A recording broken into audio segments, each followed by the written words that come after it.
Good morning, ladies and gentlemen. Welcome to Browns Morning Brew. And if Theory ever barks over my intro again, I'm going to find you. Anyways, everybody, welcome to the Browns Morning Brew. We got a special episode today. Well, not so special because I'm sure everybody's over the coaching fight and battle, and the AFC North is falling apart as we speak. But we got a hell of a show planned today for you guys. One, we're going to talk about the coaches that are possibly coming to the Cleveland Browns. We got some playoff talk, but we also have a special guest today, and that is from another team that is in the same boat as we are, unfortunately. It's been a rough year for a couple teams, honestly, but we have T.I.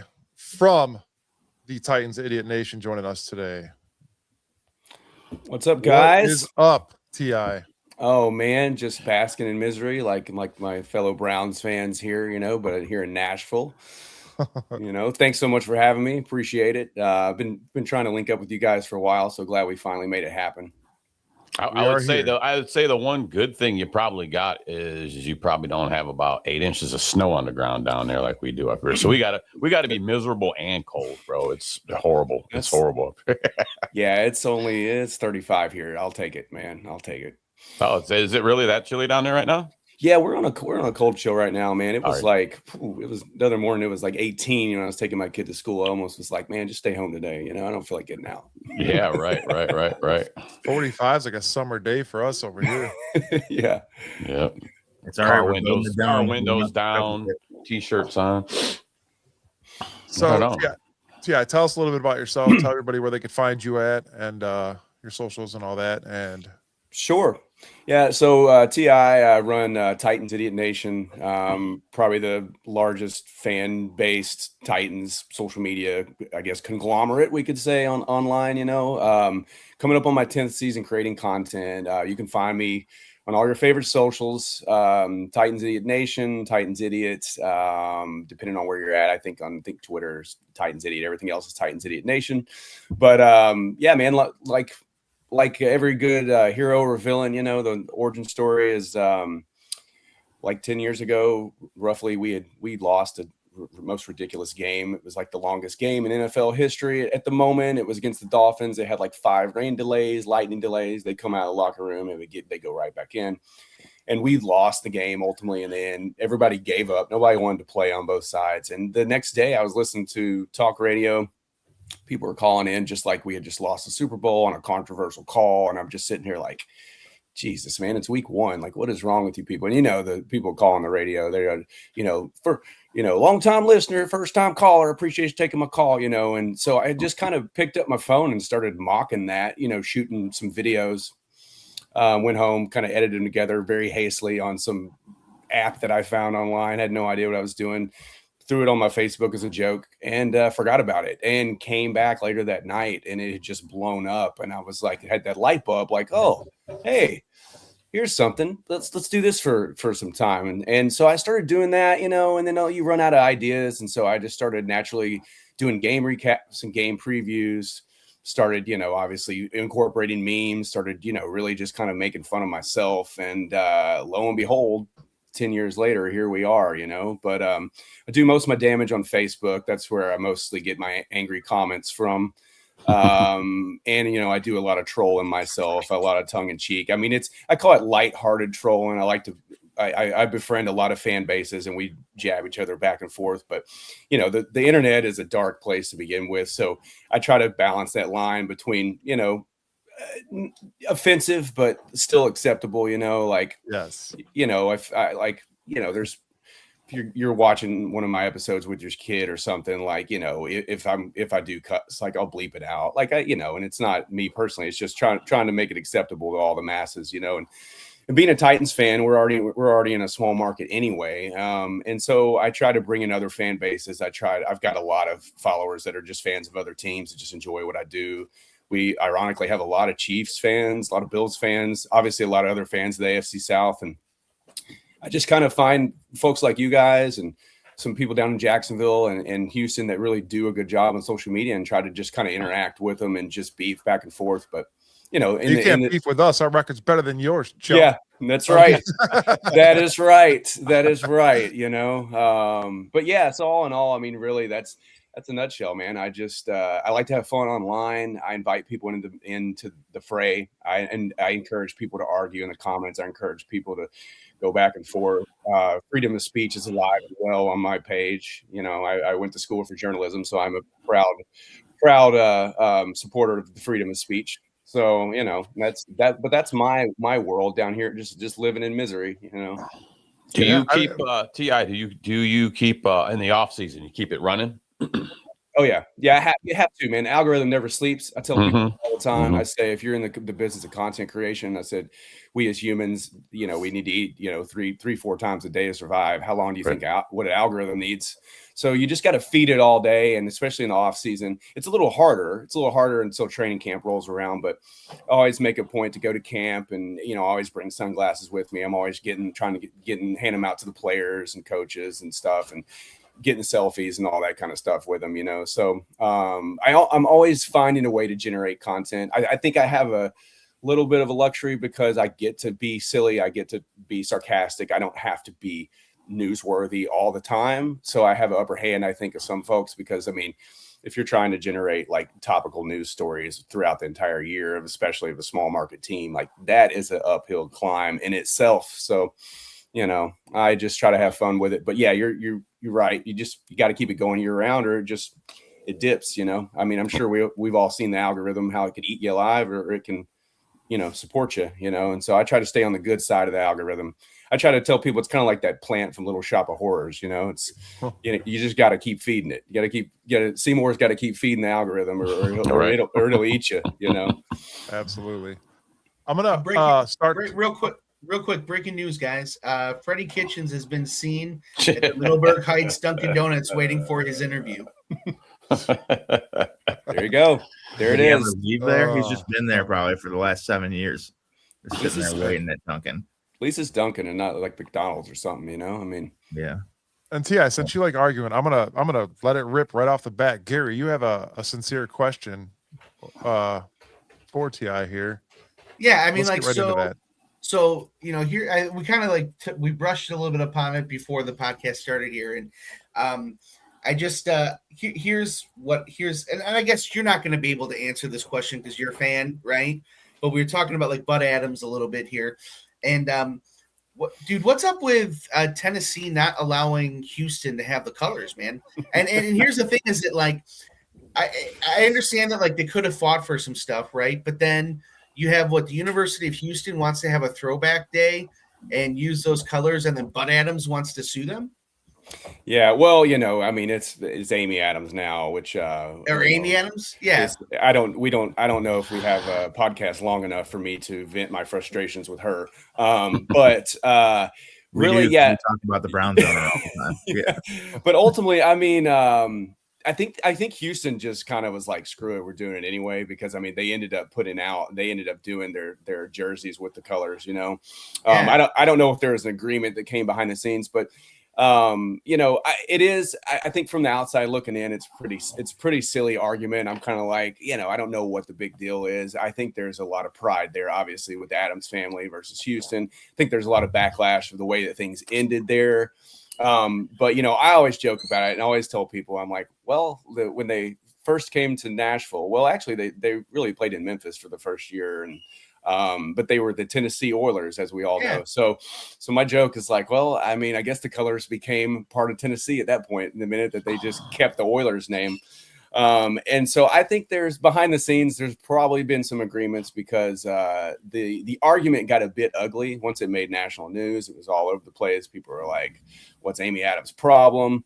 But, you know, Bud Adams is love him or hate him. You know, he's likable in the sense of an owner of Silly's out there flipping off, you know, Ralph Watson, you know, at a game. I was actually at that game where he was up in the press box, like shooting the birds. I was laughing my ass off watching it happen, you know. But yeah, I think that deep down, it's just that the way that things ended in Houston is just a lot of animosity. And I think that was more of the Adams family just sticking it to the city really than it was trying to stick to the colors. I think they're like, oh, you really want these colors that bad? You really want this team name? Well, you're not having it, because they could have easily just changed the name when they came to Tennessee. They didn't have to keep the Oilers. They could have just been like, hey, let's work this out before we move. Like, what's the team name, you know? So I think that was just more pride of the Adams family, really.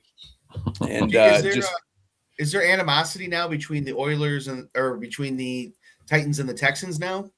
Oh yeah, it's a constant. I mean, obviously, I like to joke. I have names for all of our teams in our AFC South, but I call them the not Houston Oilers. That's kind of my, because they're the replacement team, you know.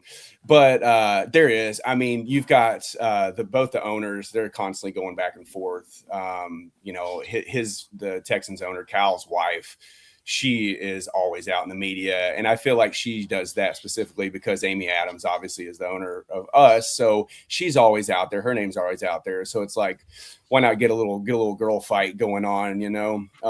But she went on the radio, I guess, what was it, 2-3 years ago? And she was like, well, I guess there's really not a rivalry anymore, because they had beat us consecutive amount of times. But the most hilarious thing is that we still owned the rivalry. And it was like, well, until you actually don't own the rivalry, like, you can't say there isn't a rivalry, you know? So it was pretty funny, you know. But yeah, she's I think Cal McNair is, you know, obviously, I mean, is fine in himself, what he's doing. He kind of keeps his mouth shut for the most part. But yeah, his wife always likes to kind of stick it to Amy, and she's never one to stray away from controversy, as we know. I mean, anytime you've got a female owner, you're going to catch strays. And anytime you fire and hire 2 GMs in 2 years, you're going to catch strays from the fans, you know, including me, including majority anybody that will talk about her. You know, she's not very well liked amongst the fan base. People want her to sell the team. You know, you guys know we have the Nashville Predators in town, and, you know, they were kind of going down a similar route until they kind of sold it to an investment group. And ever since then, they've had moderate success and, you know, consistent, you know, teams, at least for the most part, that compete. Fans love going to the games. The experiences are always great. Mm-hmm. This past season at Nissan, it was just rough. I went to 6 games. I had never seen the stadium that empty. I had never seen more opposing fans. Granted, Nashville's a city, so we always have a lot of opposing fans, but it was just like overwhelmingly, whoever the opponent was, it was just like probably 10-1 fans, especially the Seahawks game. My God, like, it was, the whole stadium was nothing but Seahawks, you know? So, but I mean, we had a 9.1% dip in fan attendance this year. It was like an astronomical dip. That's like unprecedented for us. And it's, when you ask anybody what the problem is, the Titans, everyone will say it's Amy Adams. It's Amy Adams. So, you know, I'm not trying to beat a dead horse, but that's what it is, man. That's kind of how it is here too. I mean, it's like winning. That's the cliche, winning cures everything. Well, like, we're never winning, so I could just as naturally like, well, it's got to be the owner's fault, and it probably is. But I don't know. It was weird just kind of hearing you guys, like, your side of it, because we have the Ravens, obviously, who our team got sent there. And the Ravens have just been great and always beat us. And I guess you guys would technically be the Ravens to the Texans. And it's just the opposite side of the story. Like, you guys haven't. The Texans actually have been better than you guys have, which sucks. We hate the Ratbirds as well. I mean, you know, we have our history with them. You know, we used to be. That was the early 2000s, like the AFC battles. Yeah, in the old division, you know, before the AFC South existed, when we were there with you guys and Pittsburgh and everybody. Like, those Ravens battles were great. I mean, you know, the Ray Lewis, Eddie George battles were just phenomenal. But yeah, we have so much history with them. And then all of our players, you know, from Steve McNair to Samari Roll to Derek Mason to Derrick Henry, you name it, they've at some point have poached one of our premier stars. And as you know, we don't get a lot of those stars in Nashville, so obviously fans take it to heart. So yeah, we share that equal hatred for the Ratbirds. Yeah, you know what, Derrick Henry, you can't take nothing away from the guy. What a hell of a running back he is, man. He was a power horse, and you guys got to have that on your team. But I do want to bring up, it did seem that when we played you guys, we always had his number for some reason. He didn't get big yardage on us. And now that he's with the Ravens, we've even held him down. It's just something about him, because I watch other games and he's just trouncing all over guys. But some reason we've had his number. And I remember it was a couple years ago. It might have been our playoff run, maybe with Baker. And I remember we had to play you guys, and I was talking to some buddies, and they're like, "Oh man, we got to win this game. We're going to get in." And we got the Titans. We got Sir Henry, and I'm like, "I don't know, man. We do pretty good against them." And when we played you guys, we held them like, I should have looked up the yardage, but for some reason we always had his number, man. And I actually like watching that guy play too.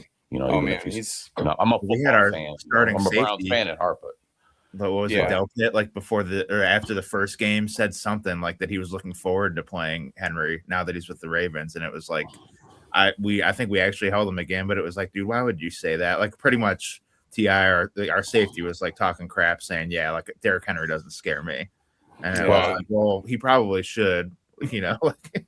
But if you remember, Grant Delpit laid the wood to him. I've never seen him get hit like that. Like he laid the wood, he laid him out, man. You don't never see that with Derrick Henry. He's the one over there with pushing guys around with that. Some of those stiff with the Titans, those stiff arms, man. It was like, oh my God, dude. Yeah, Josh Norman's career is still orbiting the earth from that one 50 yards. Yeah, but one thing I'll say about you guys, I feel like obviously you're in the same boat as us, a lot of ups and downs, mostly a lot of downs, but you have always had a premier defense. I feel like, you always ready to stand up, always ready to kind of like give it a fight. And I feel like obviously that helps a lot when you have a defense that's a cohesive unit and you're going up against somebody like Henry. It's like, hey, we have to zone in on this guy. Let's make whatever the quarterback of the week is beat us, because that was, obviously the Titans' flair for so long. But yeah, Henry was fun to watch, man. He obviously when he came out of Alabama, he was a powerhouse, but he just his footwork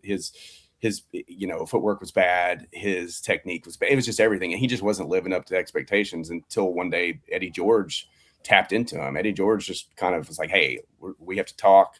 He just told him, he was like, stop being a sissy, man. Like, get out there. You're bigger than everybody. And ever since that day, he just turned into a powerhouse. Luckily had been many games. I was at the Jacksonville game where he had the 99-yarder where he just like stiff armed everyone, pushed off about 8 dudes. Like the whole stadium was just, it felt like the stadium was shaking. I mean, it felt like a minor earthquake the way it was going. It was just a pretty phenomenal experience. And, ever since that moment, like Derrick Henry was a household name across the league. I think a lot of people just kind of, it's like, oh, they have a good running back. But once they started really seeing what he could do, and stiff arming guys everywhere, like Logan said, he became a household name where everyone feared him. But teams there were always teams that either, like you said, the safety, Delpit was wanting to run his mouth. There was always teams that would like to run their mouth. Houston was one of them, but he got up for Houston. He owned Houston every time they played him. He averaged like 2 or 3 touchdowns for his career against them, averaged over like 150 yards every time he played him. He just got up for it, Yeah, it's like you said, you guys got a little bit of there's a clash there with the Texans and you guys. So you see players like that. Sometimes when we play Pittsburgh, it's smash mouth. There's fighting. They're already arguing. There was pre-games, I remember, where these guys are already out there jawing at the 50-yard line for the game even starts, So yeah, we got our guys taking off helmets and beating the quarterback with it. yeah. Old Mason. Yeah, we had him for a little bit here in our carousel of QBs. Yeah. We can talk about that if you got another 6 hours. I do have plenty of time. Some questions for you. Obviously, you guys are in a coaching dilemma as well at the moment. You guys are interviewing Mike McCarthy today. Where do you stand with that? Man, I'll be honest. I've caught some backlash from this, and I've also caught a lot of support from it. Just depends on who you're talking to. But he's been my guy from day one. I've just said, hey, he's got the most experience out there. He obviously is well-versed in dealing with egos. I mean, coaching Aaron Rodgers, dealing with Jerry Jones. That right there to me is a nice little resume piece, because obviously in the NFL in today's world, especially some of the young guys, I mean, our team's full of rookies. Like, you need somebody that's been there and knows how to handle that kind of atmosphere. But I will not be disheartened if they announce, later today that they have inked him. He hasn't done a lot of interviews. He hasn't done a lot of visits. I don't know what that says. I don't know if he's being selective in the visits or if he's just not getting the offers. I don't know. It was like he was a hot name until 25% of the league didn't have coaches. That's what I don't know if we ever even reached out to him, or we might have, and he just said no. Which we interviewed him in I believe it was 2020, or no, not 2020. What year was it? But we had an interview. 2020. Was it 2020? When we hired T.I., I want to go. That when we were on a coach search, when we woke up on that Black Monday and Stefanski was out, I was already like, I was the Mike McCarthy guy here on this end, on this show. And my whole thinking was his track record with quarterbacks. Mm-hmm. And if we're hanging on to a Shador, who better to help him in his career than like a Mike McCarthy? And I also liked his winning record. I mean, his playoff appearances, he was like 11-for-11, whatnot. But all the quarterbacks, I mean, all the way to like he was around Joe Montana, so the guy goes back. And then even for you guys, Cam Ward, who better to help develop Cam at Mike McCarthy? Yeah. Absolutely. And what I kind of like to talk a lot of people kind of mentioned about, well, he didn't do this in the playoffs and he didn't do this. I'm like, well, he consistently went to the playoffs. The problem was, and whether it was Dallas, whether it was Green Bay, how many times did you see those teams put up 40, 50 points in the playoffs, but the defense just couldn't stop anybody, so I mean, and he's got a ring. Yeah. So I'm all for Mike McCarthy. I actually went to the Seahawks game this year that I mentioned. And I actually was lucky enough to be in one of the suites. A friend of mine's company was going and he had an extra ticket. It was like, hey, why don't you come join me? And they actually, his company does all the heating, is doing all the heating and cooling for the new stadium. So naturally there was a lot of Titans higher ups coming in there, shaking hands. Oh, how are you? How are you? And, after we, had 5-6 drinks, we were like, all right, let's corner some of these guys. And when all of them said the same thing, man, at this point, it's Mike McCarthy's job to lose. Granted, that was before we had all these other names on the market, but I just feel like he's been a target from the beginning. I feel like he makes the most sense for Titans. And also you mentioned his track record with quarterbacks. Yeah, he was, quarterback coach out in San Fran, and, kind of originated there. He was an OC there many years ago. So, I mean, he knows offense more than he knows defense, obviously. And if he can get the right guy in for the defense, I think that we would be fine. But speaking of Cam Ward, he reminds me a lot, playing style, of Dak Prescott. I mean, he'll run when he has to. He's not going to run unless he has to. He's got a strong arm, for the most part. He's not afraid to take a chance, not afraid to take a risk. I mean, we've seen Cam Ward with his turnovers. Granted, he's a rookie, but we've seen Dak with his turnovers in whatever year 10 or whatever year it is for Dak at this point, So I just feel like Mike McCarthy makes the most sense. A lot of Titans fans want Robert Saleh. Obviously, they wanted Jim Harbaugh. Some Titans fans who don't understand how things work or for some reason think we're going to get Mike Tomlin. And I'm like, well, he's under contract. That's probably not happening, but but that's football fans for you. There's no prerequisite to understand the game to be a fan, Right. Absolutely. My thing too, real quick with McCarthy, is that he took a year off last year. So I think he was already watching all these teams, wanting to coach again, and then waiting to see what teams were going to be available. So I think he's like, with that time off, he was doing his research on people. Maybe he already had coaches in mind, who might be on their way out.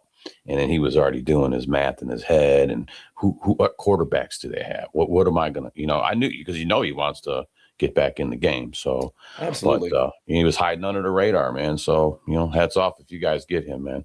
And we got another thing in common here with you too.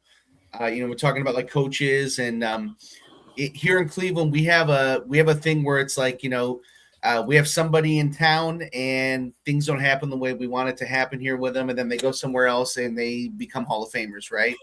you had Mike Vrabel in town, and he left there and he came here and he was supposed to be like an advisor, and he ended up coaching our offensive line. And then we fire our head coach the next year, and you have people in Cleveland here hemming and hawing. Look at what Vrabel's doing in New England. You could have had him here. You could have had him here, but you had him. You actually had him in Nashville there. What happened? Oh man, it's glad to know that someone else another franchise is catching Mike Vrabel strays, not just us. I appreciate that. I'll be able to sleep tonight knowing that. Man, you know what happened is again, I hate to harp on the woman, but it's just Amy Adams got in the way there. I mean, we lost 8 in a row. I think, you know, we obviously were headed for another AFC South title and just dive bombed, you know. He did more with less than any coach I've ever seen.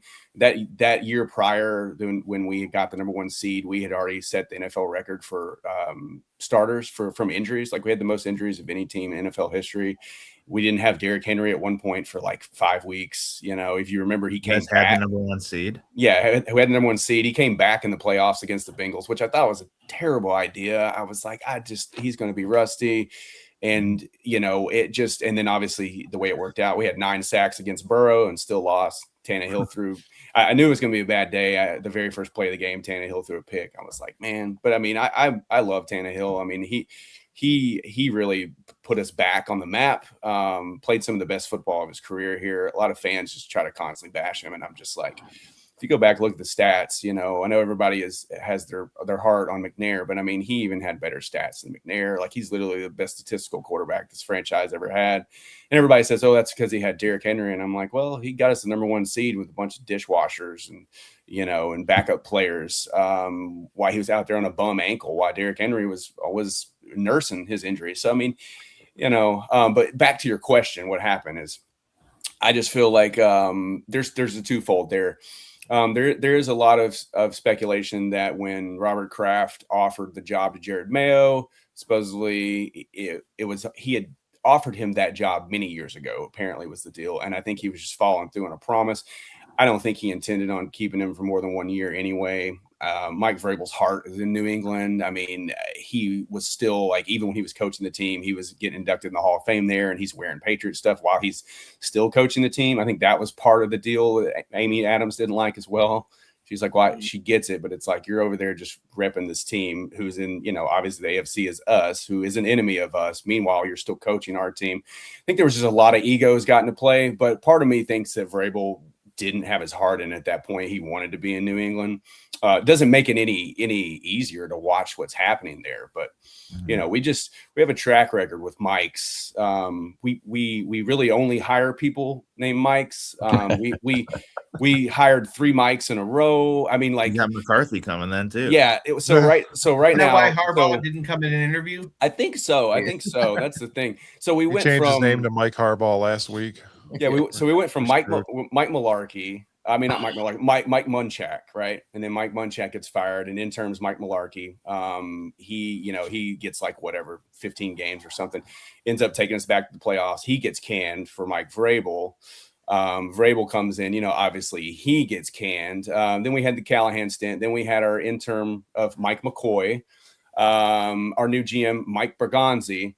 And this is the trivia fact for you. A lot of people are like, well, Jeff Fisher's name wasn't Mike. Well, guess what his middle name is? Michael. So we only hire guys named Mike. And now we're looking at Mike McCarthy. I mean, it's a Mike thing. You wouldn't understand. Well, it's comical to me at this point, but I'm just like, all right, you know, like 75% of our head coaches have been named Mike. So I'm glad that you said all of that, because, you know, that's kind of a point that I've been trying to make over this time, because there's a lot of Mike Vrabel strays here in Cleveland as well.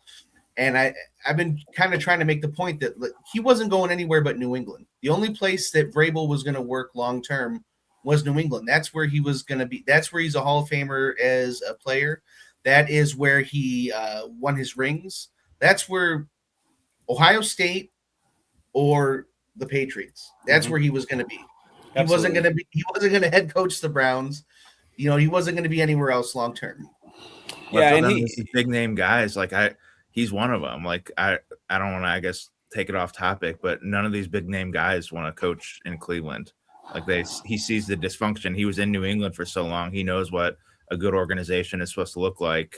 And maybe the Titans are similar to that, but like he could look, we can see the Browns from the outside and say they're the exact opposite of what the Patriots are as an organization. And these guys don't want to put their careers on the line to coach here.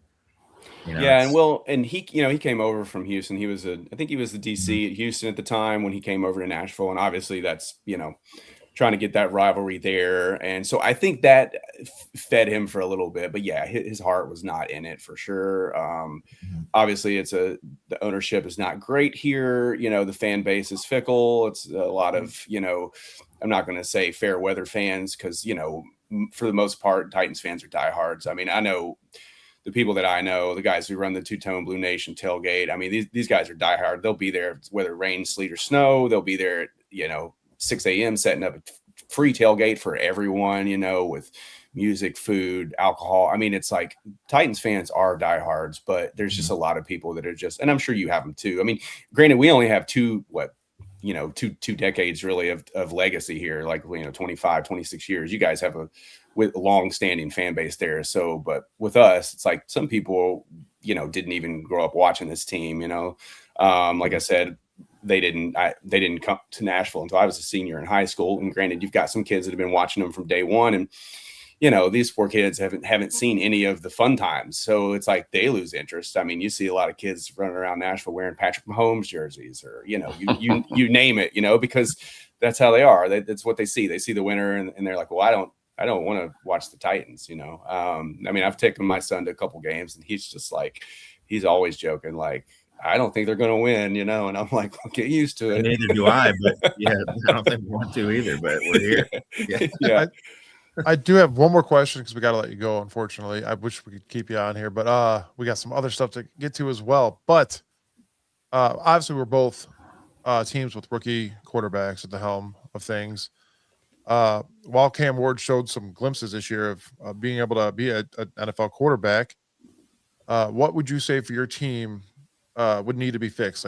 Like ours is offensive line, wide receivers. We need that. That's crucial for this team for any quarterback to come here and be able to play at NFL level. What does Tennessee need, and what would you say Shador would need? Obviously, because everybody obviously watches Shador, but what would you say about that? I mean, I obviously haven't been watching Browns games religiously, so I don't know. I can imagine you have a lot of the same problems. Liar! When it comes to offensive You're not a Shador fan? Come on. Yeah. Okay. I mean, I think he's proved that he can play. I don't understand why it took so long to get him in there, but hey, it is what it is. But I think he's proved that he can play and that he belongs. But yeah, I think in Nashville it has been a constant turnstile offensive line. It's just like kids jumping the subway train, like, just, hey, we can just get sack whoever, I tell people it's a lot like the Kool-Aid man, like just busting through the wall. It does not matter. Now, I'm not going to blame the offensive line on Cam's woes because, I mean, anybody who watched him the first 10 games of the year, like, he was playing pretty bad. Turnovers were just ridiculous. His hands are a little smaller, so he's fumbling the ball a lot. So, he's got to work on his mechanics for sure, but we've got to solidify the offensive line. It's just, what'd you say about his hands? Yeah, very small, very small. Yeah, I don't know if they're Kenny Pickett size hands, but they might be somewhere in between there. But yeah, I mean, it's just been a constant rotation of left tackles, right tackles. I mean, I know we've got J.C. Latham in there. He is just a penalty machine. I think he led the league in penalties this year. And it's like you just can't have that. Drive killers, like you got some momentum going, and then you get a false start. Next thing you know, you're looking at a 3rd and 8, and it's like, here we go again. Nobody to catch the ball. That's what you guys need to. What do you pick 4? We 4th pick. Yeah, we picked pick. 4. Oh, no. We're 4th. Yeah, we're 4th. I don't know what they're going to do. I think now that Dante Moore announced that he's going back to Oregon, I think that throws a little wrinkle in the fold because I think a lot of people pin the Jets on drafting him. So Jets obviously aren't going to do that now. They're not going to settle for a random quarterback at 2 at this point when they were going to take more. So like I could see the Jets. Yeah, they're the Jets. You're right.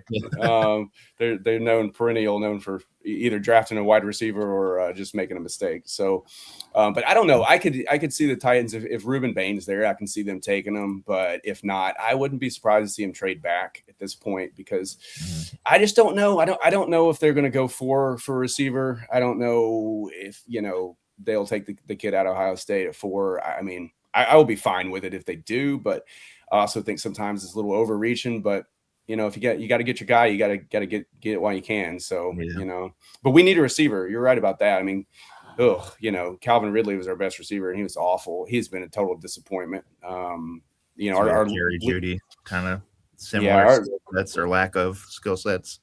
So yeah, I think that's what Shedeur needs, man. Just a little offensive line help there, and maybe a true number one wideout that he can just chuck it up. Because I mean, he's got the arm strength. We've seen it. I mean, we watched him against the Titans, like just annihilating us out there, until Stefanski started pulling him out in that game, and there was going for 2. I don't know what that was about, but we don't either. That's how I'm even on the show because of that.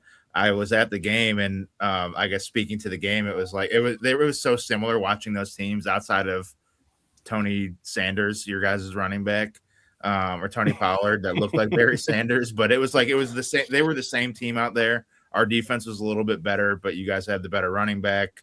But both quarterbacks, I was just watching. I was like, man, I feel awful for these guys. Like Cam Ward made some bad decisions. Shedeur did too, but it was like, dude, there is nobody around them.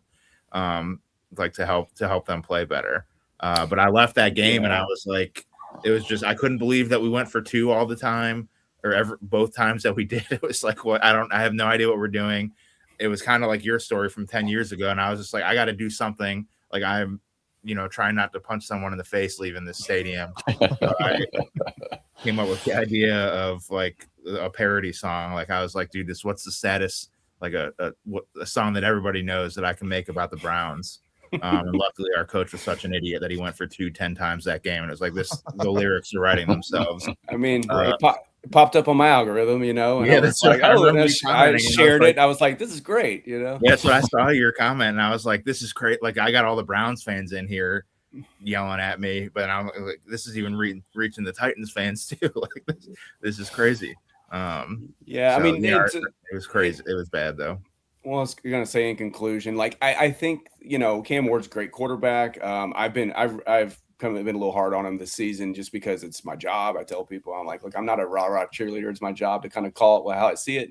But the last half of the year he played better. Last 5-6 games really played great. So like I think the potential is definitely there. But it still concerns me a little bit just watching some of his decision making. But hopefully, we get a guy like McCarthy or somebody that has experience with QBs can fix all that. But I'm hearing there are some other names out there that Titans fans aren't too excited about. So we'll see. We're never really known for making good decisions. So you guys could, the guy AJ Brown out there, you guys could try trading for him to get help.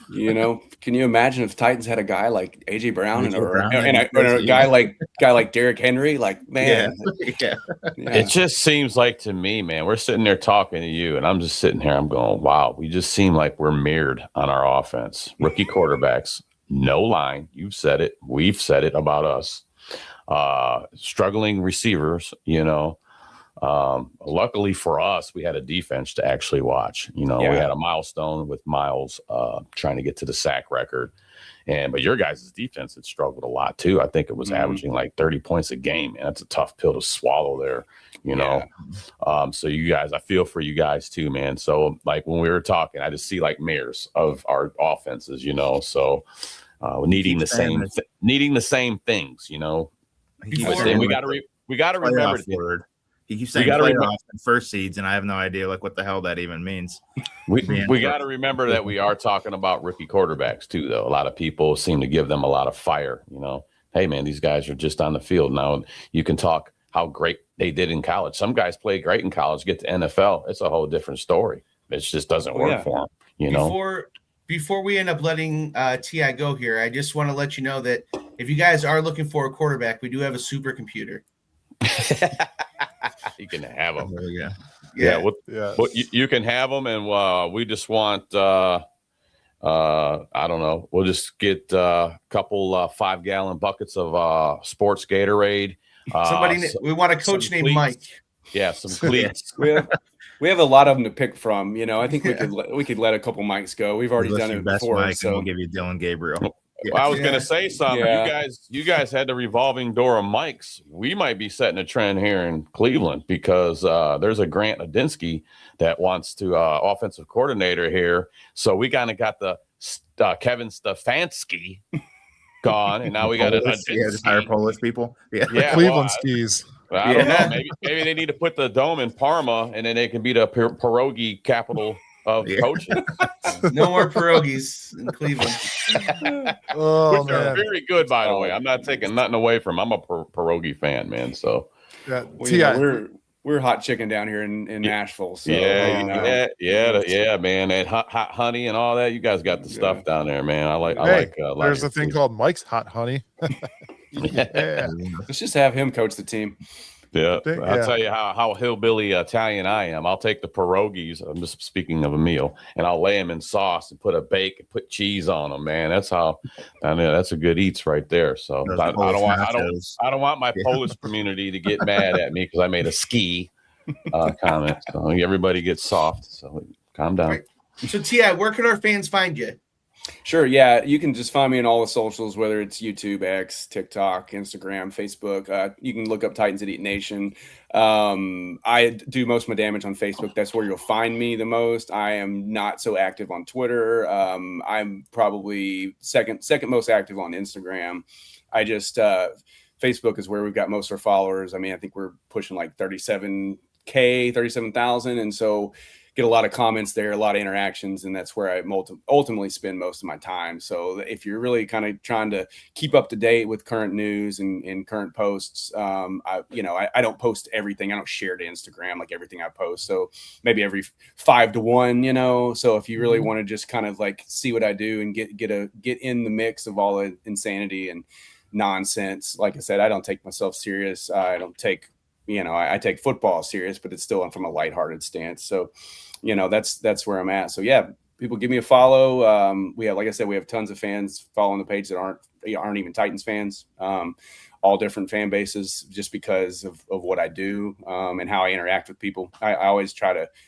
These days it's hard to respond to everybody, but back in the day I used to respond to every comment and all that. And I think that's what people kind of gravitated to. It's, how it is. You make a post on something and somebody responds to you, feel like they actually paid attention and are actually involved with what they're doing instead of just posting and leaving, which a lot of pages do. So I'm going to be honest with you. If you like arguing, go on X. That place is a haven for arguing. You'll love it. I know. We have a lot of Titans fans on X arguing with each other. I'm often the mediator in there. I'm like, hey guys, it's like you're all competing to be the most loudmouth of a small market that nobody even knows exists. Why don't we all like channel our energy together and actually make people care about the team for once? That's an idea. None of your names are Mike, so none of your opinions actually matter. Yeah. Right. But yeah, Ti, thank you for joining us, man. We're gonna have you guys. Dude. We're gonna have you on the our Bader Brown show next year because we're gonna play you guys. I'm pretty sure we're playing you guys, so you can come on that show as well. Awesome. Yeah, this year. Yeah, we'll probably touch base at some point during the off season too. We talk about the progress of our wonderful teams and see where our coaching searches have taken us. Yeah, for sure, guys. I appreciate the time having me on. Like I said, love what you guys do. I respect everybody's hustle, and you guys are out here every day doing it. And we'd like to have you on our Sports Idiot Nation podcast sometime as well. So we'll just keep that line of communication open. And good luck in your coaching search. And keep on grinding, man. Keep on grinding. I want to say cheers to you for having to be thick-skinned podcasters of really horrible franchises right now. And I'm just hitting the follow button on your Idiot Nation right now. Boom, we're following. So you got another guy. So if you're a fan of either team, grab a coffee right now because it's only 10:44 in the morning. I don't know what time it is by UTI, but grab a coffee or grab a beer because that's how we get over our teams. Absolutely, absolutely. It is. I'm an hour behind you guys. I'm Central, so it's a little earlier here. But it's beer 30 every time where I live. So yeah, exactly. Yes, thank you again, Ti, for joining us, man. We'll see you soon. All right, see you guys. Thanks. Take care, Ti.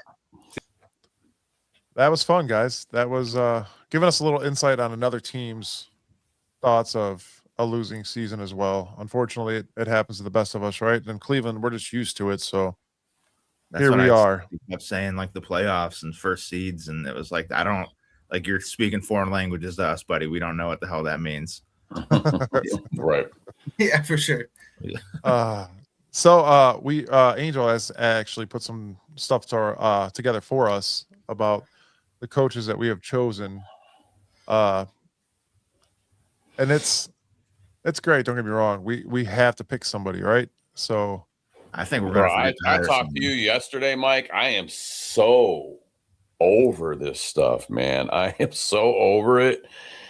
I'm done with it. I don't even care at this point because it seems like anybody that, a true name is not coming here. You're not going to get your Harbaugh. I was the big McCarthy guy. It looks like you're not even going to conduct an interview with him. So I'm just sitting on my hands, like, just pick somebody already.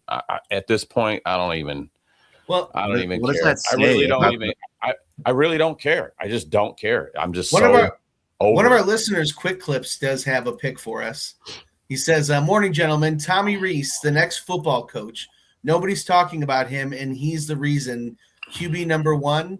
And then I don't know what these are. These are usually you would say a goat, but these look like buffaloes. For Shador. So for Shador. Oh, that okay. I thought it was because he was saying that Tommy Rees was like buffalo poop.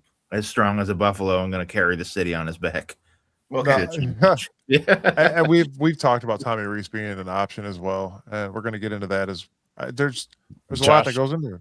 But Josh says let AI coach. We pretty much do with all the analytic crap that they do. I mean, it's all sitting on the sidelines coming in. So that was Stefanski's going for 2. He said the analytics, and it was like, bro, the analytics don't apply to us, man. We did interview Tommy Rees, and he is not coming back for a second interview as of right now. So that just goes to show that it might not be him. So it's just, what does it say? I know we have stuff on the paper, but I was just thinking the whole time that even TI was on here, like the fact that they're allowed to interview McCarthy, what does it say about us that none of these guys even want to talk to us? Like Harbaugh is kind of he's the biggest name on the market. I guess that was kind of a long shot anyway, but like none of these people want to talk to, like, even consider coaching us. And it should be the other way around. Like, there are 32 NFL head coaching jobs, and you should be like McCarthy, like, you'll be jobless maybe if we don't hire you. Come talk to us. And they just say no, they'd rather be unemployed. We talked about it. And it's, Angels talked to hit on it. And who wants to come here? That was the first question. Part of it too is the money that these guys make. If this was 40 years ago and they were making regular people money, then it would be one of 32 jobs. But McCarthy, how many millions of dollars has he made in his career? Where he's fine, just not working for. So these guys are fine not working at this point. So it is one of 32 jobs. But even so, as a coordinator, you're still making 6-7 figures as a coordinator in the NFL. So, it's not like you are. It's not like you have to work at this point for some of these guys. Yeah. So they can be more selective about not going to an organization like Cleveland.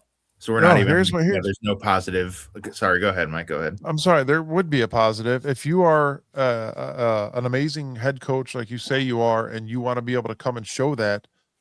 Come and take on the Cleveland Browns. That's how you do that. Show that though. If you have like Andrew Berry building your team that hasn't proven that he can, and Haslam meddling, and there's life though too. And the thing about that stuff too is that like when that stuff happens, who was the first one to go? The head coach. And you get the blame for all of that stuff. So why would you want to put that on your legacy? When it comes down to all of this, no one's going to remember that you didn't take the Browns job.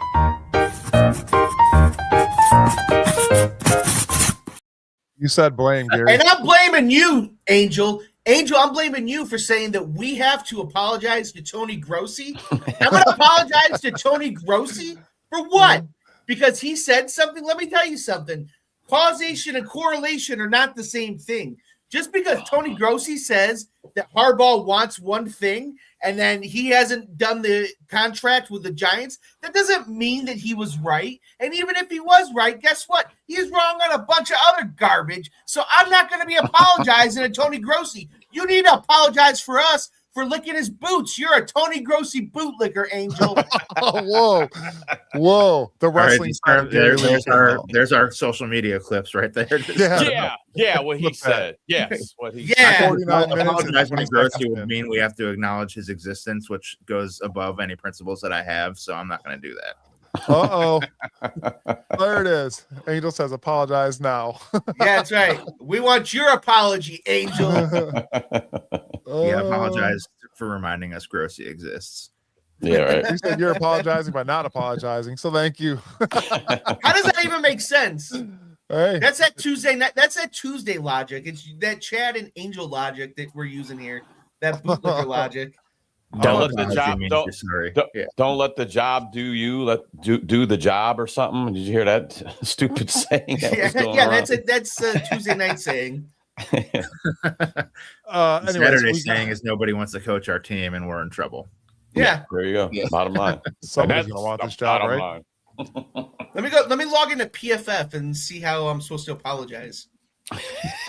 Here, I want to bring up a solid point, and we're going to get into the coaching stuff now, guys. Outside of your defensive coordinator, everyone else they interviewed is under the age of 40. So, guys, obviously we have a defensive coordinator that has been pretty dominant. Obviously, the last couple of games, the run stop was not amazing, but still, I would like to keep Jim Schwartz here as our defensive coordinator. I do not want to make him a head coach. Some of you do, though. I'm going to actually let Logan go first. And if you want to explain real quick, Logan, why you picked these guys here. I was way too sober last night when you guys were texting about this stuff, and I don't even remember making these picks. But I think like Schwartz, all of these I will say like are very underwhelming, and I think that no matter what, I think even the Tuesday show you guys might have hit on it. And Angel has been posting about it. I think no matter who we hire, it's going to be a pretty underwhelming hire considering Harbaugh and McCarthy, those guys are out there. I will say, so the graphic is in the opposite order that I listed them. Jesse Minter would be the pick that I'd be most excited about, and that is a 100% Michigan bias because he was our defensive coordinator when we won. He also looks a lot like Stefanski, which I think like kind of makes it an easy visual transition. Jim Schwartz, I think that's kind of the easy pick, and that would be a guy like I don't if he's under contract, so he has to stay no matter what. I will say like there's this thing being thrown around that we're telling potential head coaches that Schwartz has to be their defensive coordinator, which is a whole nother thing, and I think is kind of weird, but also makes sense, I guess. Schwartz would be the easy transition, and maybe you'd have a guy like Miles not demand a trade if Schwartz is still around. Now this Jaguars guy, I meant to ask T.I. about it just because the Jaguars dominated that division. This one, I don't know. Like that's just purely off of the reports I see that the dude is a genius. Let me use that. What did Josh say? A family showing you. Real quick, can I say something to Josh real quick? Yeah. So I want to put this one up here too. I would just want to say, you're talking about it being a family show. You need to put a little context on this, buddy. That's all I'll say. Gonna be running for. We can use this. We can use this in court. So I don't like. I guess to Josh's point, age doesn't matter. This like the Grant thing, the Jaguars guy is just that would be a long shot. I don't know if he's going to be good, but you hear the dude's a genius. Then you also hear that maybe he thinks about offense in such a unique way that sometimes that's hard to relay to the team. So I don't know. I don't know how you guys feel about this Jaguars guy. 30 years old is pretty young, and he's never done the job before. So we'll get into that as well. Yeah. Gary Lee, I'm gonna have you go next. I'm gonna save the best for last, which will be Sam. But not too much. There's not too much to talk about. Go ahead. A couple days ago, was asking for our top 3 picks, and I really only had 2 picks. And I had to put a third one on there just because I didn't want an Angel to have to like figure out how to like space out 2 coaches instead of 3 here, really. So my 2 picks were, McDaniel and then Schwartz here. And really it's just, Schwartz because he's already here. They've already made kind of a commitment that they want him to be on the staff. He's been a head coach before. He already has command of the defense. It seems like Miles respects him. And, I really would just rather have him than one of these young coordinators that I just don't know can lead men. They keep saying they want a leader of men. Schwartz can be that guy. McDaniel, he's I think a great offensive mind. He's been here before, and I think that he's a guy that can turn Shador into something. The other guy, Tomlin, in a perfect world where you don't have to give up any compensation, do I want a guy that has not had a losing season in 19 years? You talk about like a leader of men, a guy that knows the AFC North. That's the guy right there. A guy that is not going to be subservient to a Jimmy Haslam. A guy that is not going to put up with his GM trading his starting quarterback in the middle of the year for a 5th round to move up from the 6th round to the 5th round. Like that is your guy. But are you going to trade a 1st round draft pick to the Steelers? You're whatever it is that the Steelers want. I mean, you got to remember this was a long time ago, but I mean, the Raiders got 2 1st rounds and 2 2nd round picks for Gruden. Mm-hmm. And Gruden didn't have 19 winning seasons when they put him on the trade market. So, whether you like Gruden or not, he does not. Gruden, when he was traded, did not have that. A guy that hasn't won a playoff game since Gary got his training wheels off. Don't forget that fact. He's also got a Super Bowl, and the Browns have never had an appearance. And the guy has a Super Bowl ring as an assistant and as a head coach. And he's made more Super Bowl appearances, and Joshua has had dates with overaged girls. So what were you gonna say, Logan? I don't know. that one threw me off. We got Gary's just dropping tons of content for social media. I was gonna say that the not winning a playoff game is not the bar here. Like that's what even like Sam, I think you brought that up about McCarthy, like why it might be an issue that or just noted that he hasn't won the playoff games. Maybe TI said it. The bar isn't winning the playoff games here. It's like, can we even get to the playoffs? Right. Would be a fair starting point. So I'm not concerned. Sometimes they're not, Sometimes grass is greener when you change locations too. So you change a locale, sometimes that works for other guys, And Cleveland's the greenest grass. Yes. Yeah. I don't know. That field looked like crap that last game. I don't know who's taking care of that turf. It was green in the middle between the hash marks, and then the ends looked like it was the old stadium when we still had the ball diamond out there. I mean, come on, guys. Well, at least nobody drove a truck over it this time. Yeah, that was great. Yeah. All right, here's the good one we got coming up here. My picks, guys. Grant Udinski, yes, maybe 30 years old. The NFL is changing. Give this kid a shot. I think it could help the offense as a whole. I want an offensive mind, and my picks are going to go, and they're in order. Offensive mind, defensive mind. I like this Grant Udinski kid. I don't know if you guys have watched any of his post-game interviews. He's very, very smart kid on both sides of the ball as well, which I think could help. Obviously, this is deeming that Jim Schwartz stays a Cleveland Brown defensive coordinator. McDaniel, another great offensive mind, a funny guy that everybody's going to love if he does come here.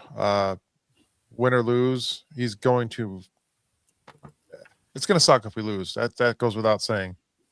But can we win more than 5 games a year with him? I think so. And can he develop somebody? Yes, it's possible. Very possible.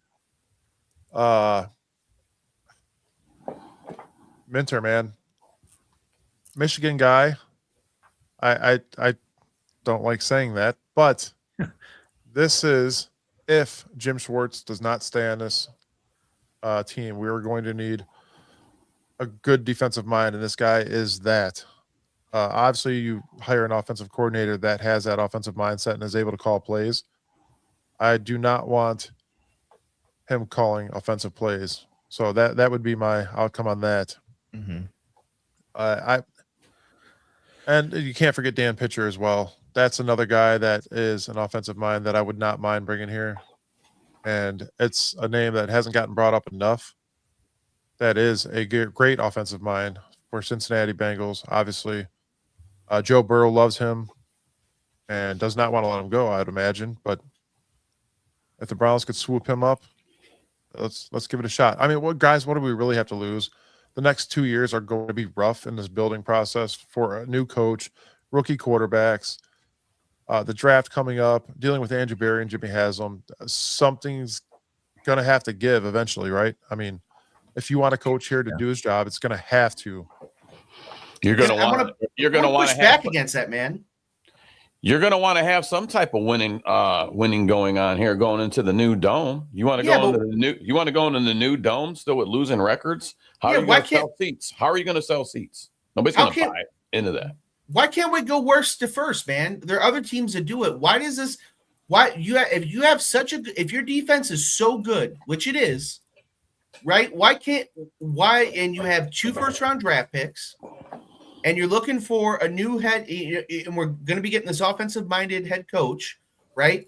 And it seems like we were on a lot of games this year. You know, if things had swung the other way, we could have gone from a 5-win team to a 7 or 8-win team. That means with a little bit of, with another Andrew Berry, because Andrew Berry's going to have a great draft this year. That's why we kept him. With another Andrew Berry draft, why does it have to be so crappy in Berea the next couple of years? It's always crappy. Why can't we turn this thing around, especially with the AFC North in flux? Yeah, I think it's realistic. It's just like I don't. Yeah, I think Mike, you're being like realistic about it. Like realistically, we probably won't be good because we've never been good. I'm just curious, like, does Barry even have, like, I think to Gary's point, Andrew Berry like needs to have a successful year next year, or like, so what's the plan? We hire one of these guys, we do awful again, and then Barry just magically keeps his job again. Like, I think if we are awful, then Barry's going to have to get fired, and now we have a head coach who wasn't picked by the new GM. Angels in the outfield. Yeah. That being said, the AFC North is up in the air. I don't know. AFC North is up in the air, but here I'm going to give you guys something here. Listen, Grant Udinski, offensive coordinator for the Jaguars. Look what he did, turn that team around. We traded that draft pick. Andrew Berry traded that draft pick thinking that the Jags were just going to be typical Jags. 2024, they went 4-13. 2023, they went 9-8. 2022, 9-8. We would have had a better draft pick if they didn't win 13 games this year. So, and they did it without that first-round draft pick that they traded up for. But look what Grant Udinski did to Trevor Lawrence in that offense. Is my argument there. Is Cohen their head coach? Yes. Is he an offensive mind? Like, he was Baker's offensive coordinator, right? In Tampa. Yes. Okay. So I was just curious if it was like all Udinski or if Liam Cohen, like, he might have had a big part of that too. Yeah, I mean, obviously the head coach is going to look over everybody. That goes without saying. Yeah. So you have this huge possibility. You're going to have 2 years of a building process, at least 2 years. Sign this kid up for 2 years. See what he could do. See what he could do for this offense. I want an offensive mind coach. If Jim Schwartz stays, you're going to need that. Somebody that could develop a quarterback. And yes, if it's a young guy, that's fine. Bring in a young guy because the NFL is changing. I'm so sick of hearing he's under the Kubiak tree. Nobody cares anymore, dude. Nobody. I don't care who you learn from. You either could coach football or you can't. It's simple. If Jim Schwartz can that's where the dynamic, and this is just like I'd be making it up, but I don't know what the dynamic would be between 60-year-old Jim Schwartz and his 30-year-old boss. If it was, it could be positive. Like the kid could learn a lot from, like, maybe Schwartz, if he has the right attitude, would actually help the dude a lot. And that would be the best case scenario. I don't like working for Schwartz doesn't want to 30-year-olds. listen to the guy. So What'd you say, Gary? I don't like working for 30-year-olds. What about 40-year-olds? 40-year-old's a little better, but I still like. I don't like.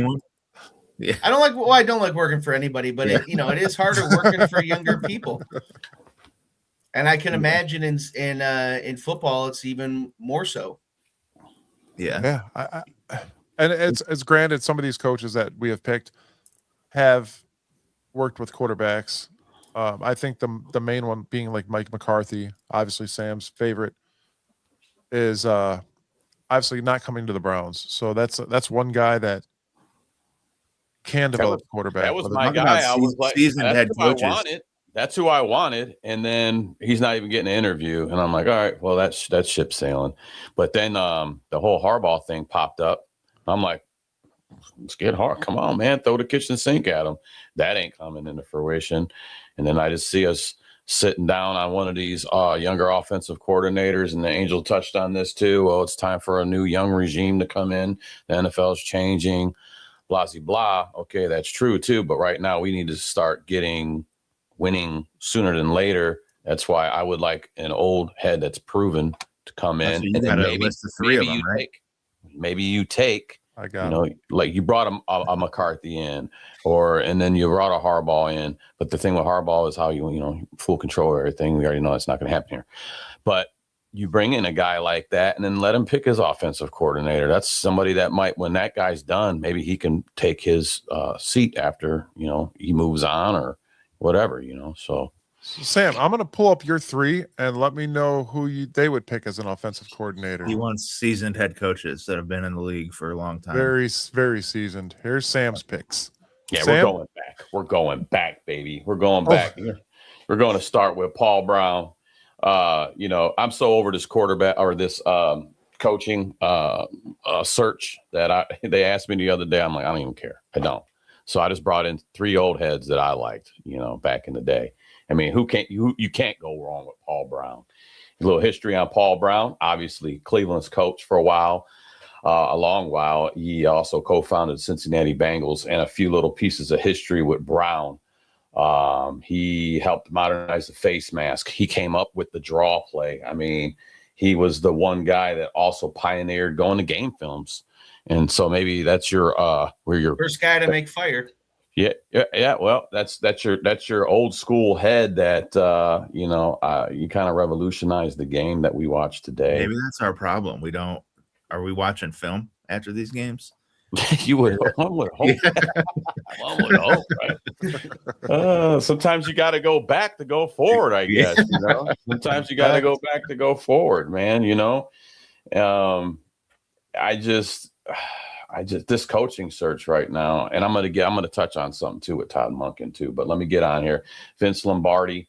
Did we have his son or his grandson in this organization in the second round of the Browns here? Was it Mike? Mike Lombardi. Yeah.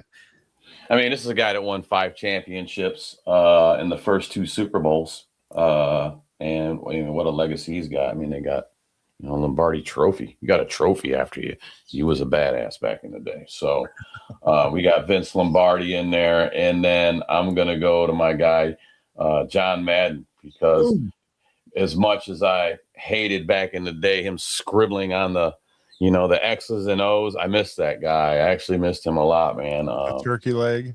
Yeah, man. The turkey, the turdunkins, and all that. I mean, Monday Night Football with him and with Al Michaels and, coaching the Raiders. I believe he didn't have a losing season. I could be wrong. I don't think he had a losing season. That'd be nice to have that here, right? A coach that doesn't have a losing seasons, Tomlin, but we already know that's not going to happen. But, yeah, man. So I just went back to the old heads, man. Sometimes you need to go back to go forward. So, if the younger guys are stepping in because it's going to be a regime change because people get older, that's a simple fact of life.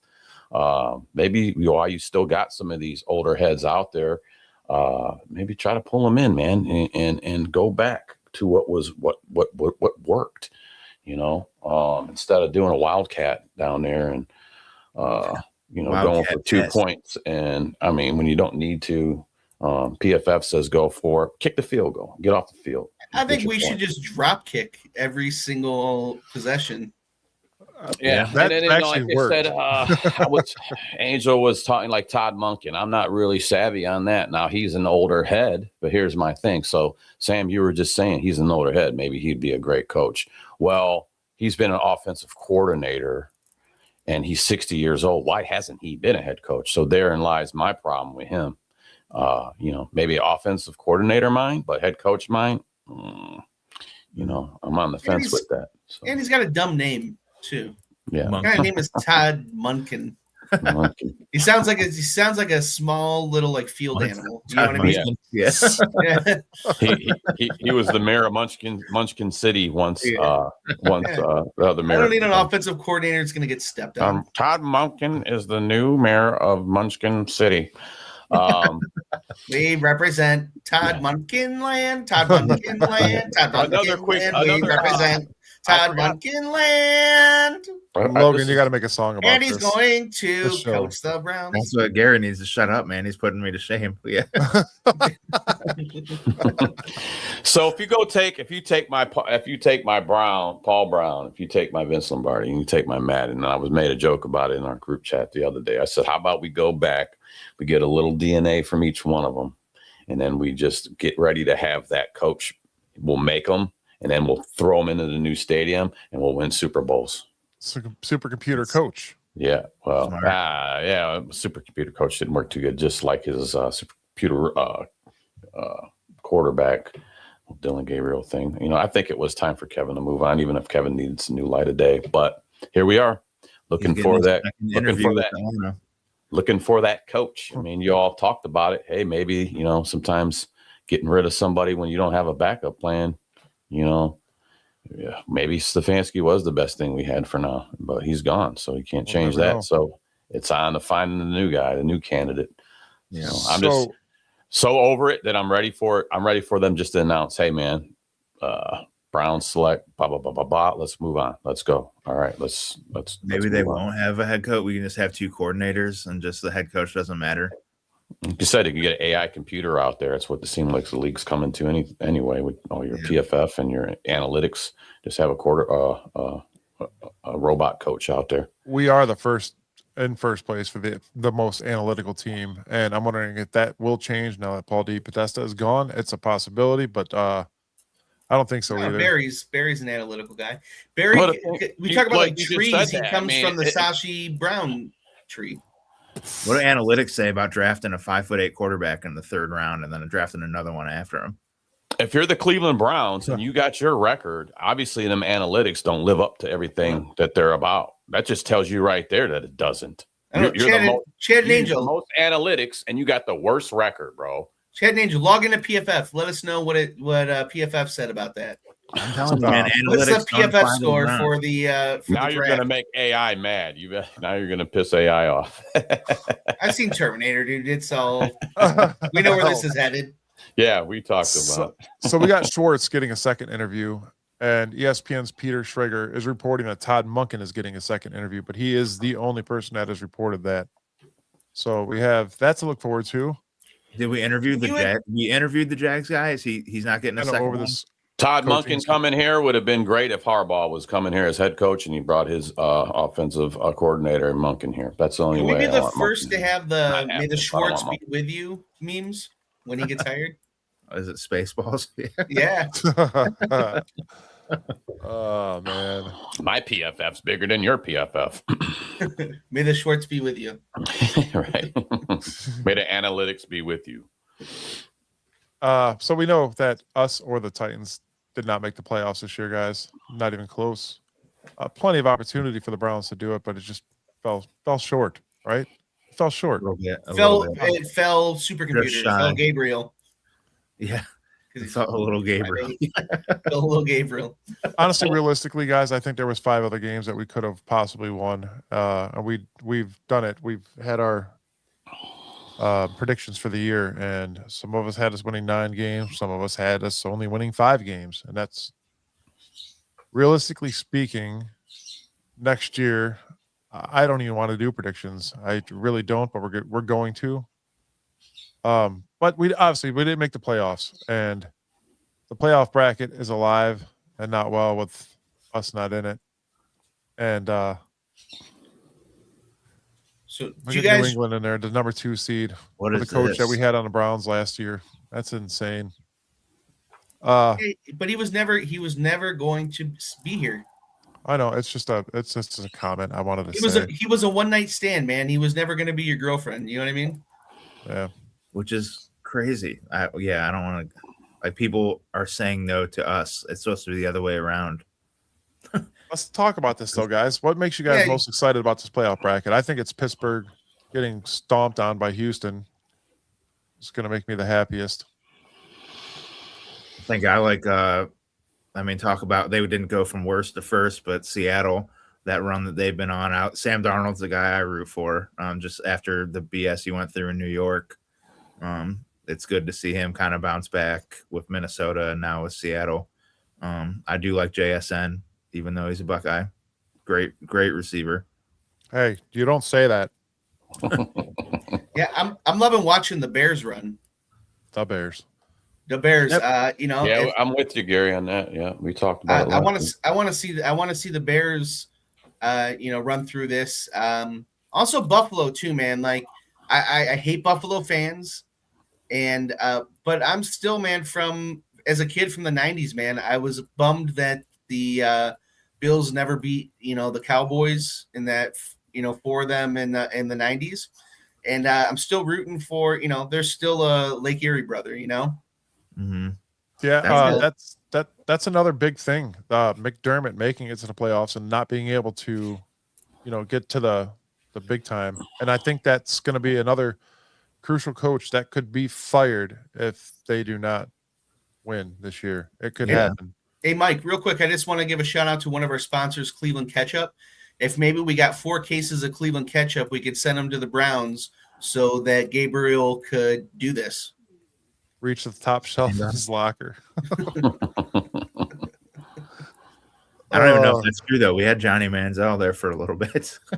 Speaking of Johnny Manziel, that Grant Adinsky, them guys look like they came from the same lineage. Them dudes. I look at that at his face. He kind of gives me that Johnny Manziel look.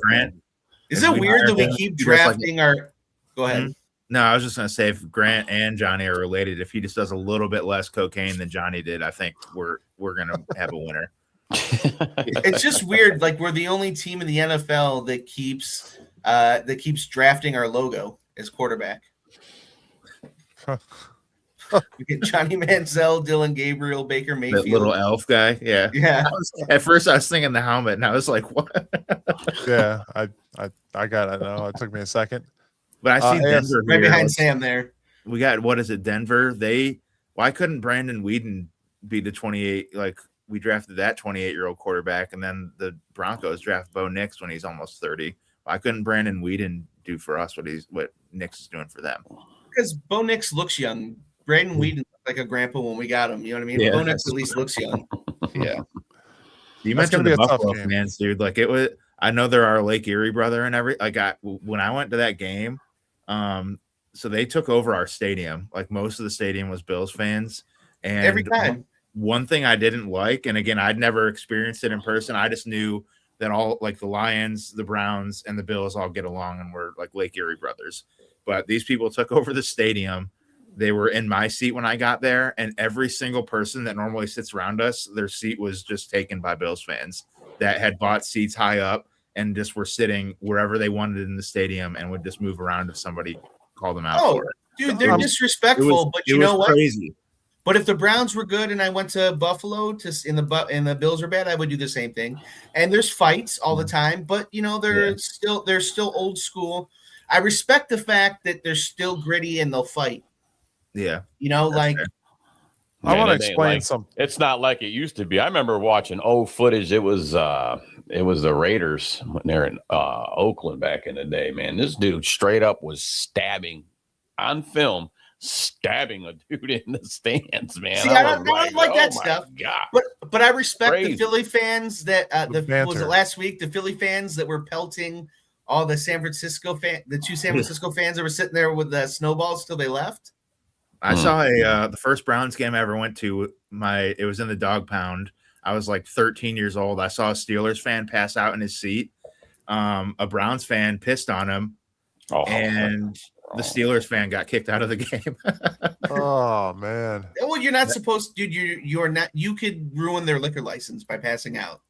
That's yeah. I mean, the Steelers fan was clearly the one in the wrong in this scenario. For sure. But I forgot what I was gonna say. Sorry. Yeah. Can I run over the current bracket real quick? I'm going to go over my teams, I think, that are going to go. I was pretty spot on last week. I want to start with the Bills, Broncos. I'm going Broncos. And because I told me and Gary had last week, we talked about both said Chicago Super Bowl bound. But my Super Bowl is the Patriots and Bears. They both advanced. So I'm going Broncos. I'm going Patriots over the Texans.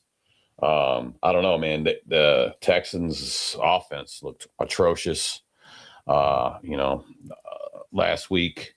And I just don't. I mean, if they come out playing anything like that, the Patriots got them all day. They'll get mopped. Seahawks over San Fran, and I'm going Bears over the Rams. So there you go. NFC West, man. 3 of them still there. Yeah. It's gonna be a crazy weekend, guys. I'm gonna take Denver over Buffalo. Definitely the Pats over the Texans, like Sam said.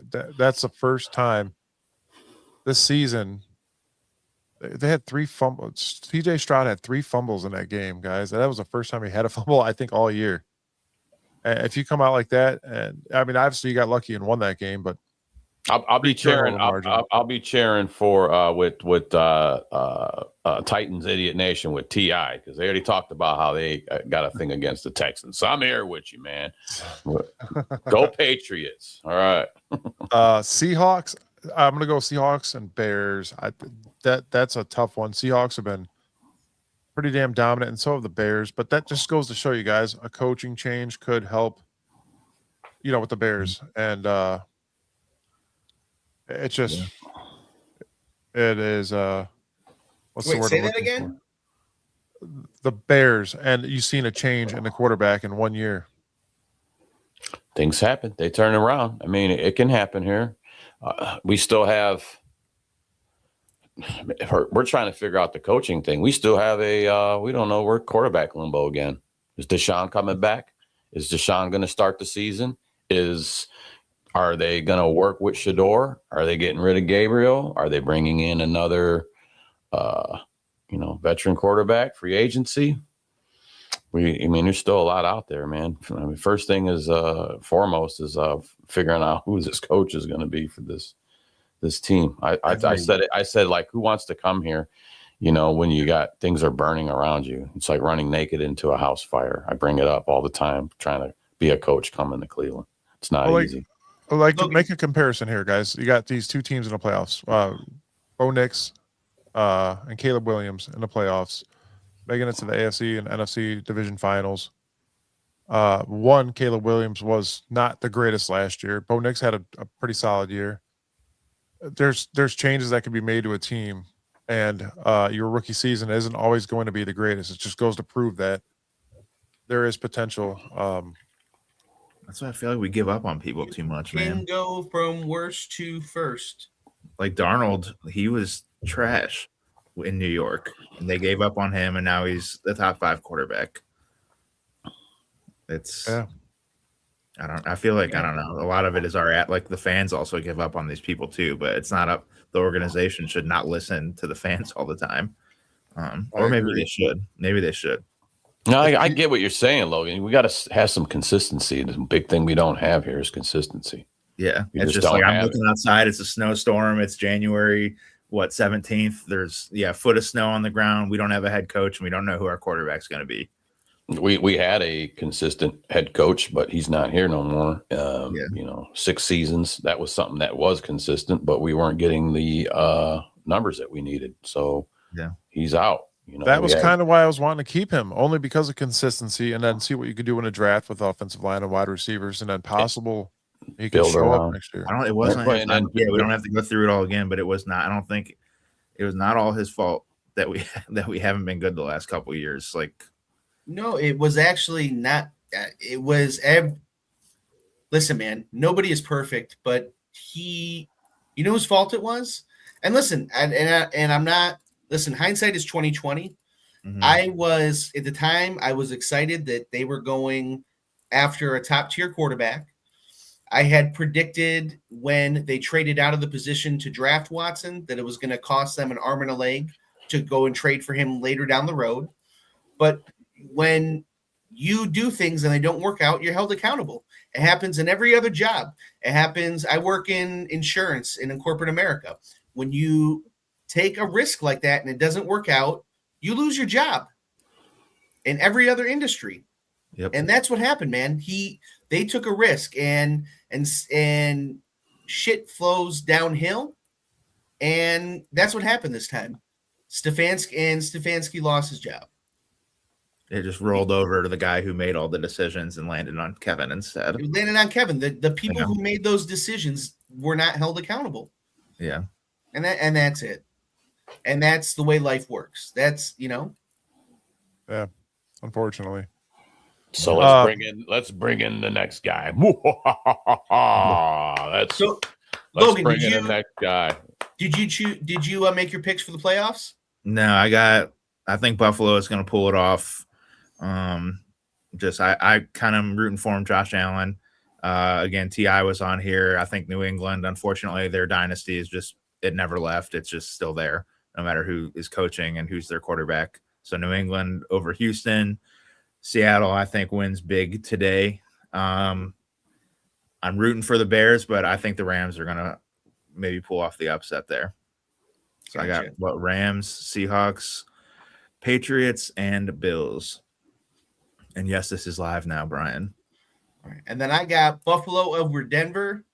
I got New England over not the Oilers.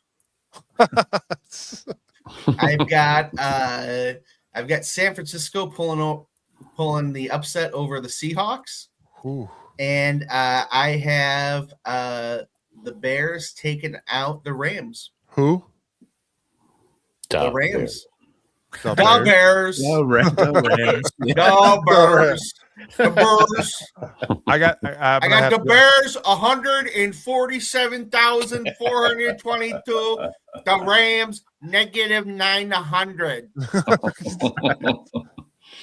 I'm not giving score predictions, but I'm going to go Denver over the Bills. I just don't think they're going to have what it takes again, unfortunately.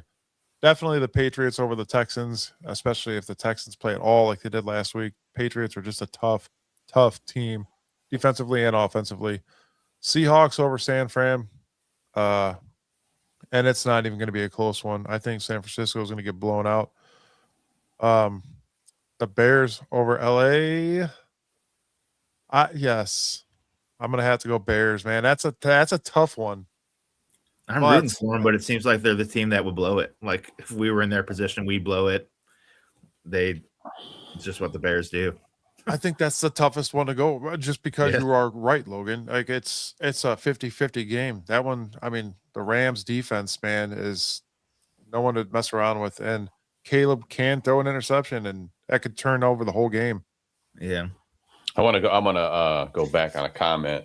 Nico Collins out. Steve Loescher said Houston's done. I believe that too. That's my boy Scuba Steve, and he's also got. Yeah, we forgot. Kittle went down last week, man, and man. Brian, real quick, I got you. I will try to text you after the game or at the show. What kind of services do you offer, buddy? Yeah. I wish he would have elaborated, because I was thinking the same thing. But this has been guys, I don't know. It's been a real creepy, weird episode that we've had here. It could be video, photography. I mean, it could be. That makes it even be worse. anything. Don't say that shit or stuff. Sorry, I don't know. It could be anything. Picturing it. Yeah. I'm blushing.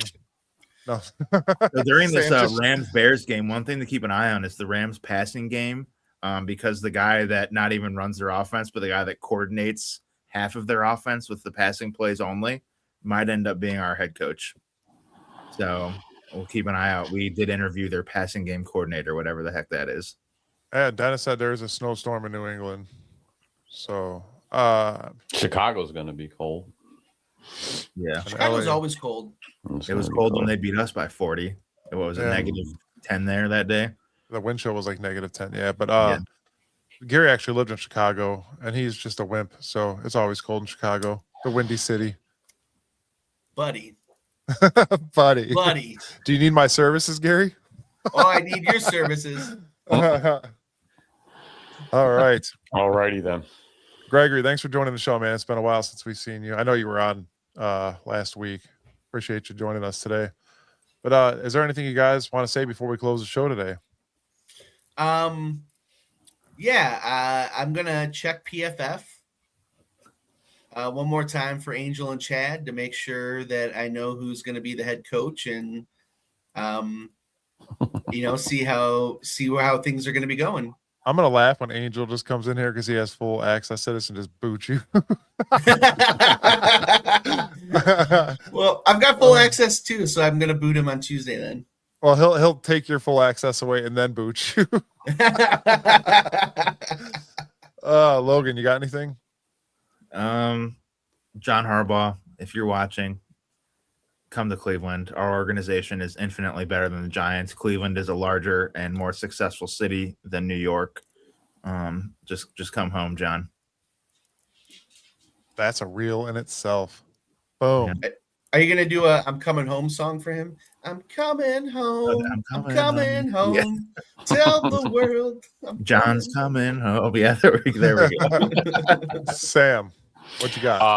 I just want the old coaching gods to help guide Cleveland, the Paul Brown, the Lombardi, the Madden.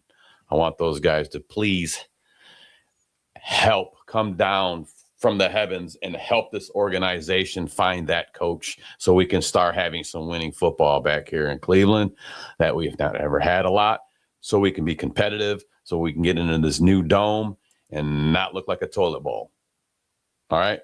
Can we just do that? And please, let's just get this coaching thing done so we can move on, because I'm so tired of hearing about this offensive coordinator, this guy. I don't care. My services only go far about talking about so many men at once. So we're going to have to, hopefully, we, I want a coach that's going to build some culture here again. I want a coach that's going to put this team first. I want a coach that is going to bring in wins. I want whoever that may be. I mean, to be determined. So The passing game coordinator. Shut That's up, our answer. Logan. Brian says, Sam, what did you do to your arm? How you got a quarterback like that? No quarterback in here, man. I'd rather run the football. I love being a running back. But this is what happens when you don't listen to your wife. You know, she's the boss. So She broke his hand. You're younger than Brandon Whedon was when we drafted him, Sam. You can still get I don't know about that one, buddy. I wish I was. Yeah. I wish I was. Been a good show, guys. Been a good one. Thanks Ti for joining us. Yeah, just gonna shout them out again. Go over there, check them guys out. Check him out, not guys. He's like the only guy that runs his podcast. From what I got out of it, Ti at Titans Idiot Nation. It was awesome to have him on the show and see the mirrored offensives that we have with the rookie quarterback problem. You know, well, we got the problem. I don't know if they do with Cam Ward, but the offensive line issues mirrors our issues here, you know, between the Titans and the Browns on offense. I can see a spinoff here real quick, guys, for just a Saturday show. We can call it the Browns Idiot Nation. Yeah, send Ti $5 for the rights to use it. Yeah, well, I changed the name, and we could just have the logo as a giant turd. There we go. Then it would be BIN, and then we could just have a big garbage can. It would be the bin. Put the elf on it. Put the elf Yeah. on it. Put the elf on it. Actually, fumbling the football. Yeah. I can make that happen. If you're Until gonna then, have the guys. elf out there, at least have them holding the freaking ball right, not like a loaf of bread. You go up there and just grab it right out of them. Ah, geez, you can't even get them drawing right. Real quick, where do I get a Bearded Browns hoodie? You can get that at printful.com/beardedbrowns. Printful.com/beardedbrowns. I will post that on our page today on our Facebook. Yeah, go check us out, man. I made everything as cheap as possible too, so you guys can get some Bearded Browns gear. Mike's got a bunch of guys. Mike's got a bunch of guys, Gary, about your height. They make them in his garage over there where he lives at. Are they hiring? We got coffee mugs. We got I need shirts. some We got extra hours. Yeah, go over and get some. I gotta get me some merch too. But yeah, go over there and get some Bearded Browns merch. Check out the show on Tuesday. We'll be back next Saturday. Yep, Tuesdays. Yes. Can I get a dog? Can I get a dog check before we go? Dog check. Let's go, Browns. We will see you guys. Root. Find a coach, guys. We will see you all Tuesday, 7:30.